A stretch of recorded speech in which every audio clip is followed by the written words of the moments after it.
Siz uchun eng oliyjanob xonandalar kimlar?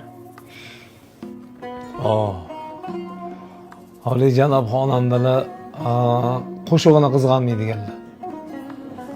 To'g'risida qo'shiq bu qo'shiq ekan-ku. Mana Ahad Qayum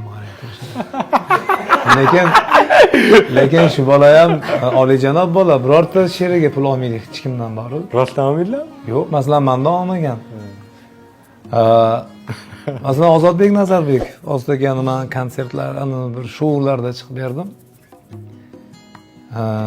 Meni sevib qolsayling degan shularni aytuvdim Ozodakaga yoqdi shekilli. Yaylışanga yetmesin, fırsat mağlup etmesin, umrim ötüp ketmesin, beni sevip kalsaydın. Sardor shu ashula sanga dedilar. Bo'ldi, men klip olib chiqaraman desam, hazillashib, klip ham olur, xohlaganingni qil dedilar. Hat oliyjanoblik, men qandoq qilib qo'shig'i qizg'onish mumkin, shuni tushunmayman-da. Qandoq qilib qo'shig'i qizg'onish mumkin? Bu o'zi qo'shiq o'zi biz sababchimiz xolos bu qo'shiqda bor.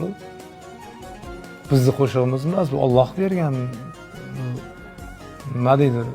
Allohga bu narsalar bizniki hisoblanmaydi o'zi. Biz sababchimiz xolosda o'zi.